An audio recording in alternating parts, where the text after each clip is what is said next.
Ay, marami po ang nagtatanong, kaya ano kaya ang dahilan bakit biglang nagbago ang isip po ng Malacanang at nagpasya na po sila na padaluhin yung mga opisyal ng Marcos Jr. Administration dito po sa gagawing pagdinig, ikatlong pagdinig na ho ng Senate Committee on Foreign Relations na pinamumunuan ni Senator Amy Marcos.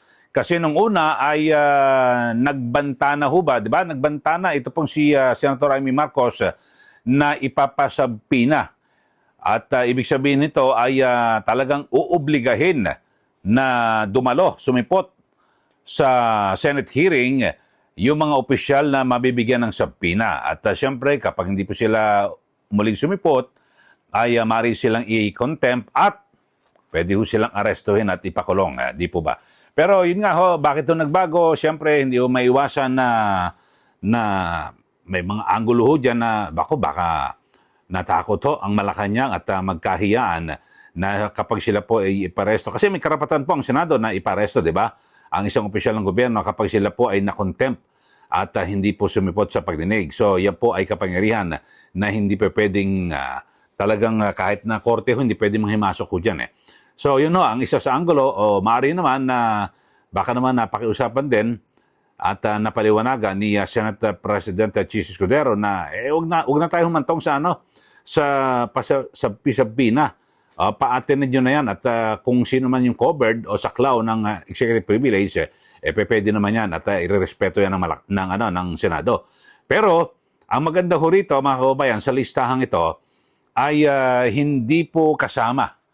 Ibig sabihin na ang mga opisyal ho na hindi, sabi natin, direktang nakapag-usap kay Pangulong Marcos ay hindi po sila pwedeng magtago sa likod nito hong executive privilege. At tinutukoy ho natin ay itong si Police Major General Nicolas Torre. At na kung saan siya mismo umamin na ang sabi ho niya ay wala siyang direktang linya o pakipag-usap sa Pangulo at tanging kay PNP Chief Marbil lamang siya kumukuha ng mga instructions kaugnay ng pag-aresto kay dating Pangulong Duterte at agad na ipatapon diyan po sa ICC sa The Hague, Netherlands. So pakinggan ho natin mga kababayan ito hong pahayag mismo ng Malacanang para alam niyo naman ho tayo talagang ayaw ho natin ng fake news, di po ba? Ito, at para garantisado na galing ho sa Malacanang ito hong mga opisyal ng gobyerno na pwede nang dumalo sa gagawing pagdinig ng Senado. Ito, panoorin po ninyo ha. Pero nagbigay na po ng listahan ang Office of the Executive Secretary yung maaaring dumalo po sa nasabing hearing. Nakalista po rito si Secretary Jesus Crispin Remulla ng DOJ, Prosecutor General Richard Anthony Fadulion, and Chief State Counsel Dennis Arvin Chan. Makakasama at nilagay din po namin sa listahan si Department of Foreign Affairs Secretary Enrique A. Manalo.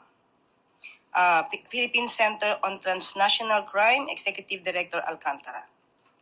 PNP General Romel Francisco Marbil and General Nicolas Torre. From DMW, si Secretary Hans Kakda. Kasama rin po si Special Envoy Marcos Lacanilaw. And from the SEC, Attorney R.J. Bernal and Attorney Ferdinand Logi Santiago. What led the palace to reconsider? Kung nagkausap man po sila ni Senate President Chis Escudero, binigyan din po natin ng pagrespeto ang kanyang hiling. Kaya, provided of course, ito hindi naman din tatalakay sa executive privilege na mga issues. Pero to be clear, ma'am, these officials can still invoke executive privilege during the question and answer, no? Opo. Pero nagbigay na po. Okay, so yun ho ang pahayag ni PCO Undersecretary Claire Castro at yun nga ho ay sigurado nang sisipot at least 11 opisyal po ng Marcos administration at siyempre ay pinangungunahan yan ni Police Major General Nicolas Torre kasi kaya ho natin ibinabandera ito hong si General Torre dahil sa ayon mismo kay Senator Alan Peter Cayetano na ang isang opisyal na wala namang direktang pakipag-usap sa Pangulo ay hindi pwedeng masaklaw o pwedeng ganyang gamiting kalasag yung tinatawag na executive privilege. At mismong itong si General Nicolas Torre ay siya mismo nagsabi na wala siyang direktang linya kay Pangulong Marcos Jr. Siguro napanood nyo na rin naman sa mga nauna nating vlog at na wala ho siya at tanging kumukuha lang daw siya ng instruction mismo kay PNP Chief Marbil. So kapag ganoon, wala siyang direktang pakipag-usap sa Pangulo, wala ka. Kapag nagsinungaling ka, pwede kang in-contempt at pag may mga tanong ang mga senador na hindi mo sasagutin, hindi ka pwedeng i-invoke mo na executive privilege kasi wala kang direktang pakipag-usap.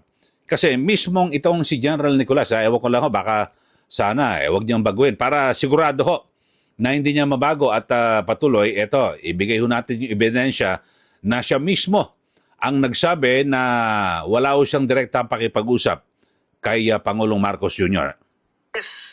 Yung high-profile arrest na ito, who was giving the marching orders, sir? Sino yung kausap mo each time? Kanino ka nag-update from morning to the evening na nag-board na ng plane si former president? I take orders from my chief PNP. Everything is from my chief PNP and through my chief PNP. Kung saan man siya kumukuha ng iba pang orders, hindi na ako privy doon sa ganong linya. Isa sa mga questions din ng Observers General ay kung meron daw po ba kayong direct line kay President Marcos? Oh, definitely wala.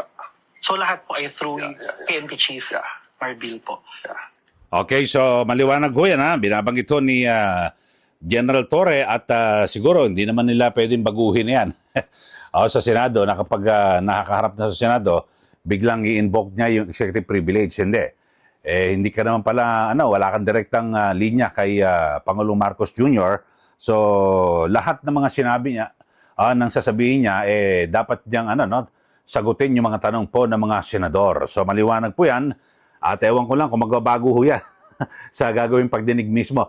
So, Abril adjust na po yung ikatlong pagdinig ng Senate Committee on Foreign Relations at 11 ang may go signal na dumalo ayon po sa Malacanang at isa po sa nakasentro rito. Siyempre, marami hong gigil dito, lalo na yung mga taga-suporta ni dating Pangulong Duterte dito ho kay Police Major General Nicolas Torre na siyang sinasabi niya, siya ang pinuno ng yung misyon na agad na arestuhin at dalhin sa The Hague, Netherlands ang dating Pangulo. So yun po, at kung sakasakali na hindi po magugustuhan at lantarang magsisinungaling, ito pong si General Torre, pwede siyang maharap. Siya po ay pwedeng makontempt at makulong. Hindi lang dyan, siguro wag naman sa Senado yung ipakulong. Maganda naman dyan naman sa Pasay City Jail. Para makakita niya naman yung mga pulis niya roon, di ba?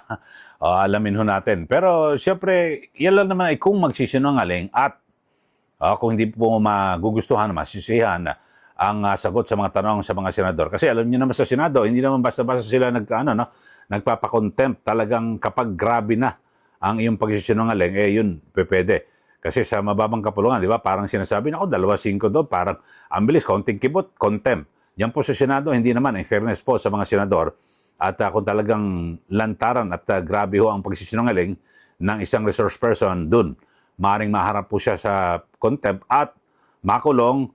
Pero mas maganda sana, kayo ho ba yung ating mga listeners at yung ating mga suki dito po sa ating YouTube channel, kung sakasakali ho ba na magsinungaling at i-contempt, ito pong si General Torre, saan nyo ho ba gustong ikulong? Diyan po sa Senado o sa Pasay City Jail? Ayan. Yan lang ho ay kung makokontempt at magsisinungaling itong si General Torre.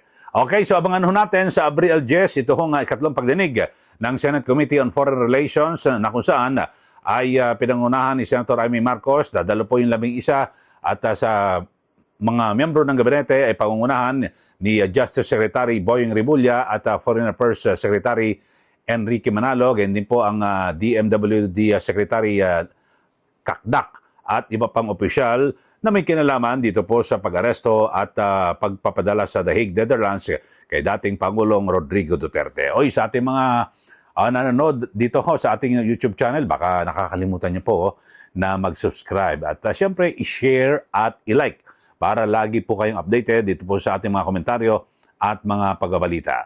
At syempre, tayo po tumututok sa kaso po ni dating Pangulong Duterte, dito po kay VP Sara Duterte, na naharap din sa impeachment trial dyan po sa Senado, at yung iba pa hong mga issue na kabalbala ng ilang mga opisyal ng gobyerno ating tinututukan at kokomentaryuhan dito po sa ating YouTube channel. Maraming salamat po muli. Ito po si Kaeli. Magandang araw po sa ating lahat.